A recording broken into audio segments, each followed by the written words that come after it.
L'arrivo da Capodanno ad Agrigento non ha registrato particolari incidenti, la notte di San Silvestro è passata tutto sommato tranquilla, solo un leggero afflusso al pronto soccorso di una decina di giovani che hanno alzato il gomito bevendo oltre il consentito. Le forze dell'ordine impegnate nel controllo del territorio in piazza Municipio per il concerto di tintoria in città non hanno effettuato particolari interventi per via anche delle disposizioni del Comitato dell'Ordine Pubblico molto rigide sulle persone che si recavano in piazza per i festeggiamenti di rito. In città dopo la mezzanotte si è svolto in piazza Municipio il concerto di Lello Analfino e De Tintoria che hanno animato la nottata fino alle prime luci dell'alba. Analfino ha infiammato la piazza con l'esecuzione dei bravi più famosi del suo repertorio come Nicuzza 9200, perfino una richiesta di fidanzamento da parte di uno spasimante per la sua preferita avvenuta sul palco mentre si esibiva. Roberta, ja Ciebie lubię, I love you, kocham Cię. Zostaniesz moją żoną?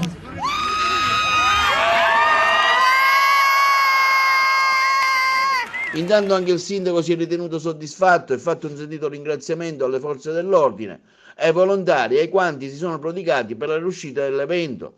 Anche Lello Analfino fa le sue sollecitazioni per amare la città e il centro storico per un Agrigento più pulita. Siamo veramente tutti forti e prontissimi ad andare lì su questo cazzo di Facebook e giudicare. Guardate che mentre state giudicando, vi state giudicando voi stessi.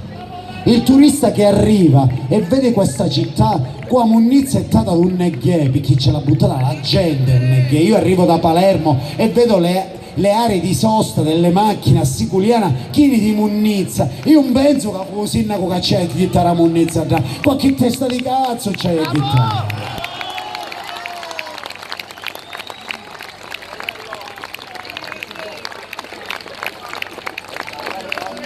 Cercate di essere più propositivi, cercate di scrivere meno minchiate e quando pensate a una minchiata e la volete scrivere e ce l'avete col vostro vicino e ce l'avete col politico che pensate che guadagna più di voi perché voi non siete notaio, non siete farmacista, domandatevi perché non lo siete, forse perché studiamo, perché io non sono farmacista perché studiavo, forse non sono imprenditore perché studiavo per fare l'imprenditore, domandatevelo.